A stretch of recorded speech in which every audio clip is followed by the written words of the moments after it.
JP এগ্রিকালচারের পক্ষ থেকে সকলকে অসংখ্য ধন্যবাদ। আজকে আমি যে বিষয়টি নিয়ে কথা বলবো সেটি অতি গুরুত্বপূর্ণ। তার 3% জায়গা তার বসত ভিটা।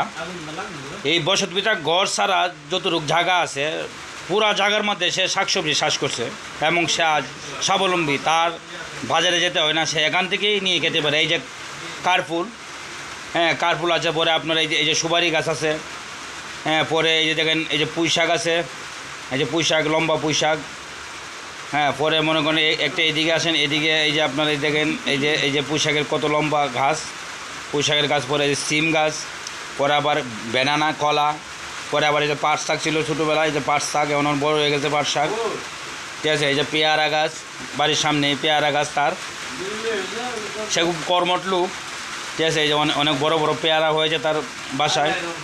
পরে এই যে মরিচ, এই যে মরিচ ক্ষেত দেখেন, এই যে মরিচ, হ্যাঁ প্রচুর ফলন হয়েছে। এই যে এদিকে আরেকটা পুঁই শাক খুবই ভালো। ওই ভিতরে একটা পেঁপে গাছ আছে, আবার পেঁপে গাছটা আবার ওইদিকে আসতেছে না, হ্যাঁ ভিতরে যায় তারপরে দেখতে হবে।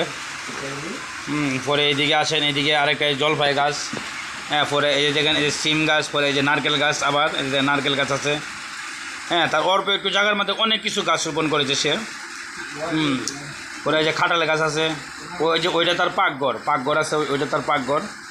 তো আমি আপনাদের মরিচ গাছটা আর একটু ভালো করে দেখাই যে তার বাম্পার ফলন হয়েছে মরিচের, এখন শেষ পর্যায়ে। হ্যাঁ তার এই অনেকগুলি মরিচ হয়েছে, দেখেন মরিচ গাছ একটা অনেক লম্বা লম্বা মরিচ গাছ হয়েছে, দেখেন।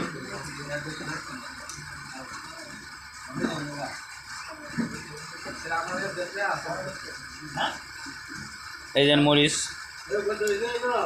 প্রায় আপনার 4-5 ফুট উচ্চতা হবে মরিচ গাছটা, ঠিক আছে। এই যে লাল মরিচ এখনও আছে, শেষ পর্যায়ে। আজকে আমি ভিডিও করতেছি আপনার এই 30/5/2025, ঠিক আছে। এই দেখেন, তো আমি আপনাদের শুধু খালি একটাই মেসেজ দেব।